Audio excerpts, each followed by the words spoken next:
most of the folks on here know me. Monica knows me very well. Spent a lot of time together.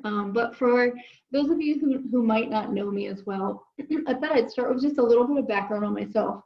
So I'm the oldest child of a high school football coach. And so what that means is I grew up going to football practices, learning plays, and really developing a true desire to embody everything that you would embody when you're an athlete, right?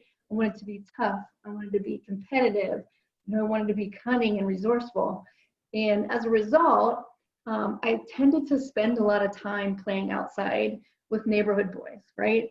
And as a little girl, I actually got a lot of support from my family and, the community around like having spunk, right? Like it was very cute, I'm sure adorable and encouraging for them to be able to say, yeah, run around out there, little girl, compete with those boys, right? Like play football, show them what you can do.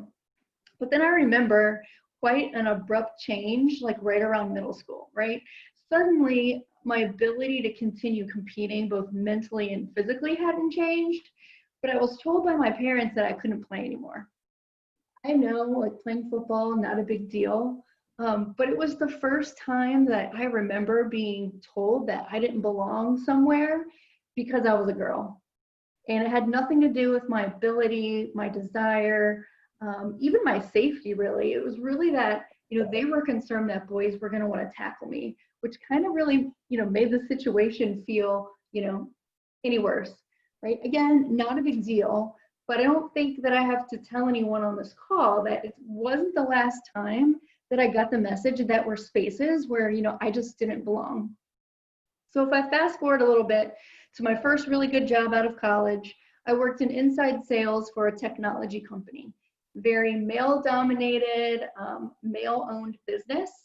And as I looked around to kind of think about my career direction, what I noticed was that all the inside sales and support role people were women, and everybody in outside sales was a man. So it was very clear to me at that point that I wasn't going to be able to reach any of my career goals in this particular company. So, I had to move on. And then from there on out, I've worked for some very large, some very great companies, and I've had, male leaders who supported me and promoted me along the way. But I also think it's very obvious and easy to see kind of where that glass ceiling still exists today. And then also important for me outside of the working world, I learned just the really shocking statistics about women in violence. It was very painful for me to find out that the people in your life that are supposed to love and support you are actually the most likely to hurt you. And it was mind-blowing to me when I started to learn about how just bad the laws are that are meant to protect women, and how, if someone's harassing you and you're at risk, like the best thing that you can do is maybe get a restraining order, right? And then call the police if someone's coming after you. So that was definitely eye-opening for me.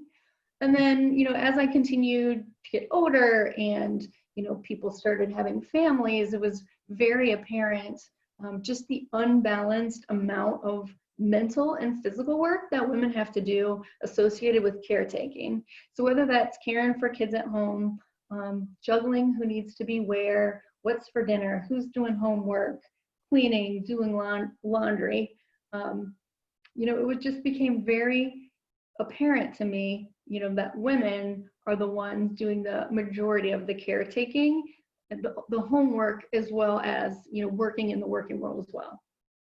So, I want to mention to my audience here, which a lot of people that I invited weren't able to make it. So everybody, I think I haven't looked at the screen, but looks like I got a bunch of white girls here, which is all good. Oh, T. Wills, never mind. Finally, a person of color has joined. I'm so happy that you're here.